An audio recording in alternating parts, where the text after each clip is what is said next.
Hello everybody, Logan here again with another game that's currently on Kickstarter. This one is called, let's see if I can get it in the camera, Frontier the Card Game. Yeah, I know it's a little sideways, the box is kind of big and my tripod isn't that tall. The camera can't zoom out that far. This game has a massive amount of cards, 486 to be exact. Let me see if I can reposition my camera a little bit to show you. I've got them all in stacks here, according to the setup. This game is plays for 1 to 4 players, so it's got a solo mode. You can play by yourself. It's for the ages 12 and up, and it plays in about 30 to 60 minutes. But actually, the first time my wife and I played, it took us about 90 minutes to get through the whole game, getting familiar with all the cards and how to play. The game comes with all the cards you see here, massive stacks of cards, and we'll go through a little bit, go through the cards a little bit to show you the basic setup and how to play. It comes with, like I said, 486 cards. It comes with this nicely stapled together rule book of everything you need to know for all the cards set up, FAQs of all the different stuff with the game. So let's go ahead and jump right into some of the card descriptions. This is a Wild West card game, basically where you're trying to be the best outlaw that you can. You're start out just as a little guy in the Wild West, trying to make a name for yourself, and we'll go through some of this. Let me readjust this, try to get everything in here that I can. There we go. So this is a complete card game. It only comes with cards. That's it. No player boards or anything else.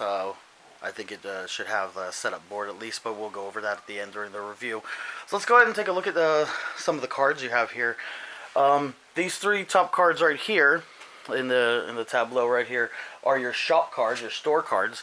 You have the gunsmith right there, and you can see on the shop cards they tell you that you can spend a certain amount of silver dollars, which is the currency in the game, to buy stuff like in the gunsmith right here. You can spend 8 silver dollars. You get to buy 1 6-shooter. You can spend 10 silver dollars to get a repeating rifle. You got the mercantile right here, mercantile store card. You spend 2 silver dollars to get 1 bullet, or 2 silver dollars to buy 1 ration. So we got the saloon right here. Saloon is where you can not only buy stuff, but you can also sell to the cards. So you can spend 3 silver dollars to get 1 holster, 5 silver dollars to get 1 horse, and also you can sell your rations, your 6-shooters, and your various stuff from the game to cash them in for silver dollars. So 3 store cards right there, and then you got your notoriety cards. At the beginning of the game, since you're just starting out, you're only going to turn over 1 card each turn from the giant deck of different cards that we have for the game. You only turn over 1 each turn, but depending on your notoriety, which goes up as you increase in notoriety, you're going to turn over different cards and different abilities will happen. So you take a look at the 4 different levels of notoriety here. You have the Rebel, which you reach when you reach 5 notoriety, you get this one, and it lets you reveal 2 cards on your turn.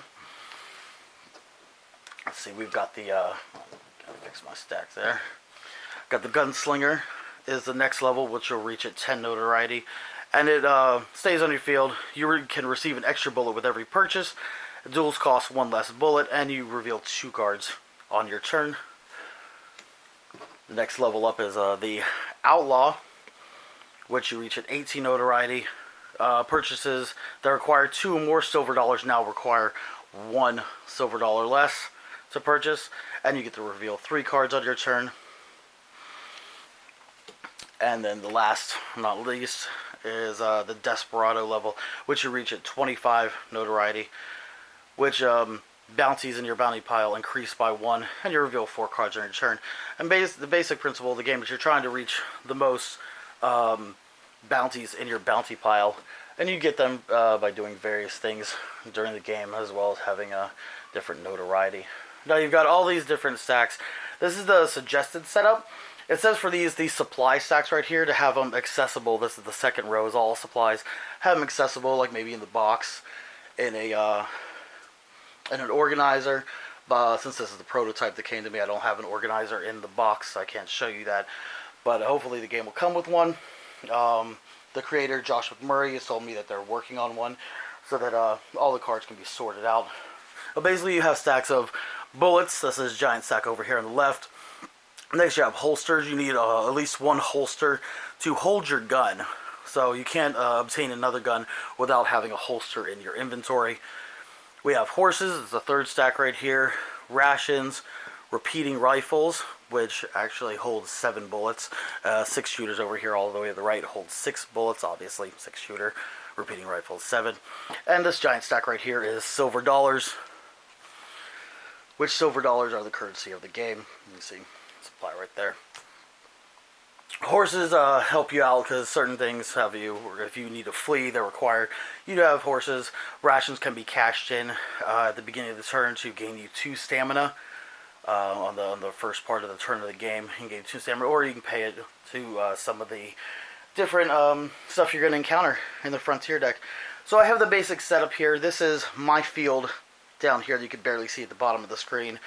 In the basic normal game, you start off with 6 bullets right here all the way at the end. So I have 6 bullets in my field because I start off with 1 6-shooter right here. So 6 bullets. I have 1 holster because I have 1 gun. I start with 6 horses, 6 rations, and 6 silver dollars right here. So the basic, after you set up, the basic turn order of the game is you start off, you can either buy or sell from one of the 3 stores up here. Since it's the start of the game, I don't really need to buy or sell anything. So when you go to the second part of your turn, you basically reveal cards from the deck based on what your notoriety is. And the first 4 cards I've got set up right now just to show you the 4 different kinds of cards in the game. So let's go ahead and take a look at those. So the 4 different kinds of cards you're going to show up are, you're going to get critters. Critters are different animals and stuff that you encounter out in the range, out there when you're exploring. And they got all these little symbols here on the left hand side, which basically tell you what to do to, when you encounter this creature, what stuff you'll gain. The top one, obviously, is a bullet. You can spend 1 bullet to defeat the buzzard here, or you can spend a ration, basically, to distract the buzzard. If you do, you'll gain 1 stamina. Your life is determined by stamina in this game. You can have up to 20 stamina, but in the normal game, you start off halfway at 10. So you'll gain 1 stamina, and you'll also gain a bounty point. That's what the little bullseye figure right there is, a bounty point. So it'll go in your bounty pile off to the side. If you can't either pay a bullet or a ration to get rid of the bullet or the buzzard and defeat it, you'll have to spend a horse to flee, or you can spend a stamina to basically you encounter it and you get injured. And then if you do the horse or the stamina, if you pay one of those when you encounter it, you have to shuffle it back into the deck because you might end up encountering later on since you didn't defeat it in one way or another with the 2 symbols up top. So that's the first kind of card, is a critter encounter. The second card you encounter are range cards. Range cards are just different stuff you encounter out on the range that can be good or bad. You can see here, you got the symbol, the star symbol right here, denotes notoriety. When you'll get those, as they total up, you'll go up in your notoriety, and you'll be able to grab one of these cards and put it in your playing field. You can see the bank right here. It gives you 2 notoriety, and it gives you 3 silver dollars, but you have to spend a horse. Basically, to get it, if you don't have a horse, it just goes into what's called Boot Hill, which would be a discard pile over here. So once you spend the horse, you'll get the notoriety, you'll get the silver, everything even. It'll still go into the discard pile, but you actually get to add those in there. If you don't have the horse, it still just goes in the discard pile. You don't gain any of the stuff. The next card is a Calamity. These are the bad stuff that happens out. You can see this is a Dust Devil right here. And they got a little description. It says choose one of the following. You either lose 1 bullet or you lose 1 ration in the Dust Devil. So you'll come against different calamities as we go on. So you might come up against stuff like the Drought right there, which actually tells you you lose multiple stuff. It doesn't give you the choice like the Dust Devil did. This one says you lose 1 ration. Little ration symbols right there, little box. And you also lose 2 stamina. So calamities. And the last kind of thing you'll encounter is duels. And duels are one of the main things you're trying to do in this game. There's 9 duel cards in the main deck. And the game ends whenever you encounter the 9th duel card. And then everybody would total up all their bounties, bounty points, and the person with the most bounty points wins. So you can see against Tom Longhorn here in the duel, you'll gain 3 notoriety, but you got to spend 3 bullets to defeat him. He's worth 3 bounty points, so he'll go into your bounty pile. You also gain a ration. Now, if you can't beat him, you don't have the 3 bullets, you can spend a horse to run away and flee, or you can choose to spend stamina to get away from him, basically get shot, and you'll shuffle this card in those last 2 instances. You'll shuffle the card back into the main deck right there. So those are the 4 different kinds of cards that are in the main deck. So we'll go ahead. I'm going to put these off to the side right now because shuffling this massive deck is really hard on the wrists half the time. I like to shuffle it in thirds, and then shuffle in thirds again, shuffle in thirds, and then finally put it over there. So at the beginning of your turn, you can choose to buy or sell, but like I said, at the beginning of the game, there's nothing really to buy or sell. I mean, you can get rid of some horses, you can get rid of some rations if you want to, but you really don't know what's going to come up in the deck, so first turn really doesn't make any sense to do that. So, second part of your turn, you encounter your cards. So, our notoriety is nothing right now, so we only turn over 1 card. So on my turn, I'll turn over a card and counter it. Ace in the hole card. It's a range card. It says, place this reveal card in your bounty pile. When a duel card is revealed and you want to flee, use this card instead of spending horses from your supply. Oh, that's good. Okay, so place that over here. You can I'll put my bounty pile right there so you can see it on screen. And I get to save that in my bounty pile. And then the turn ends afterwards. So next turn, I can buy or sell. Nothing really, so we'll go. My notoriety's still low, so I only get to encounter 1 card. Let's see, it's the mine. Oh, the mine says I gain 2 silver dollars and I lose 1 stamina. Okay, so discard, so we'll go ahead and gain 2 silver dollars here and stick them in my personal supply in my field. And I lose 1 stamina, which you have to keep track of on a piece of paper. If you fund the game, I think at the $30 level, you get access to an electronic, basically score pad that they're going to have, where you keep track of bounty, stamina, notoriety, their stuff, as well as players. So now I've gained some silver dollars. I actually now have 8 silver dollars, so I could possibly go to the store at the beginning of my turn and see if I can buy stuff. It'd be good to note that you can't actually have more bullets in your supply than the amount of guns that you have. You can't stockpile. So if you only have 1 6-shooter, the maximum amount of bullets you can have is 6. There's a chart in the game that says your capacity for carrying stuff. We'll go over that in the review. But let's go ahead and do another turn real quick before I get to the review part of this game. So beginning of the turn, I could buy or sell. Don't really want to. So second part of the turn, let's go ahead and counter. Still 1 card. Iron Horse. Oh, it's another range card. I gain 1 notoriety, gain 2 silver bullets, and it's going to cost me 1 horse right there. Okay, let's see. So 1 notoriety. I think that's all I'm up to right now. Yeah, my notoriety is 1, so I don't have enough to reach the rebel level because I need 5 for that. But I get 2 more silver dollars. 1, 2. And it costs me 1 horse. So 1 horse will go back into the supply. Let's go ahead and do another turn because I want to buy something. I now should have 10. 1, 2, 3, 4, 5, 6, 7, 8, 9, 10. Yeah, 10 silver dollars. So at the beginning of my turn, I want to go buy a holster. In case I want to buy another gun later on, I'll have a holster. We can see in the saloon that 1 holster costs 3 silver dollars right there at the top. 3 silver dollars. So I'm going to go ahead and pay 1, 2, 3 silver dollars out of my supply.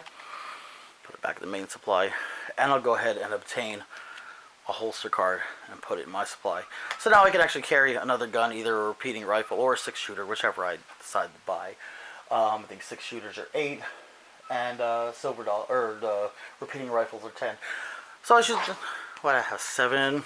So one more silver dollar will be able to get another 6-shooter. And just to let you know, whenever you obtain a gun, either a 6-shooter or a repeating rifle, you get the maximum amount of bullets to add to your supply over here in your field. So if I were to buy a 6-shooter, put it in my supply, I automatically get where's the bullets? Right here. I automatically get 6 bullets. If I were to buy a repeating rifle, I would automatically get 7 bullets.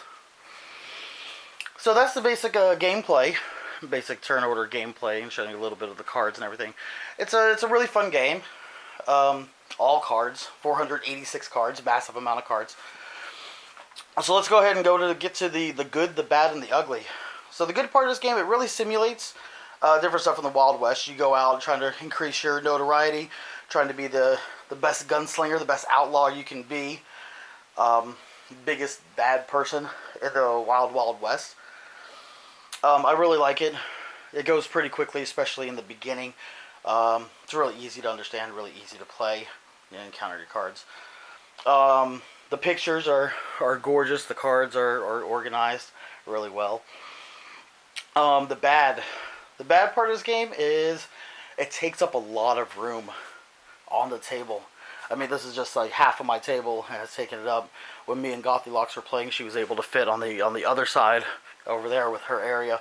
But playing with 3 or 4 people, we'd have to have them over on this side here, over on this side, and it'd take up a lot of room on the table. Also, I like to know that sometimes these cards, let's get back here, are a little confusing to read. Oh no, not those. Grab from the stack we had earlier. With the payouts, I think there should be some kind of dividing line to signify, okay, well, this is on the creature, this is what you pay out line, this is your rewards line, and these are alternate. There should be, there should be some kind of dividing line in between to show what's payout, what's the cost of beating it, and then what's, if you can't do it. Some of these symbols are all bunched together. But other than that, didn't really have too much bad about it. Just I think the cards can be a little confusing, especially to people starting out. The symbols, you have to refer back to the book, which leads us to the ugly.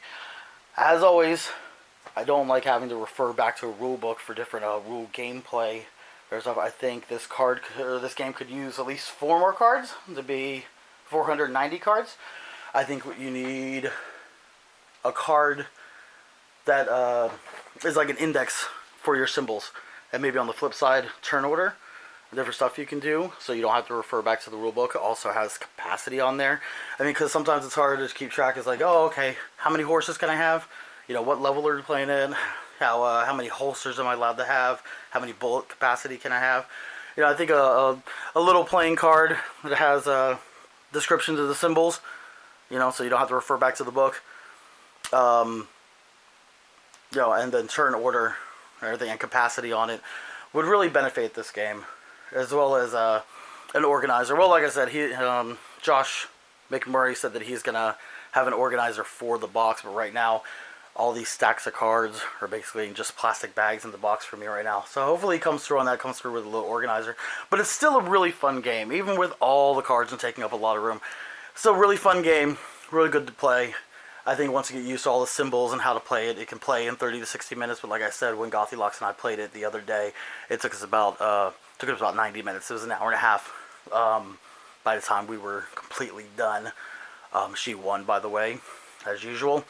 I read the rules, I teach her how to play, she wins. That's how it goes. So check it out. It's on Kickstarter now. It has about a little over another 2 weeks, or about 2 weeks still on Kickstarter. So go ahead and check it out. Give it a fund. Help get this game to mass production. Yep. Thank you for watching. We'll see you soon with another game.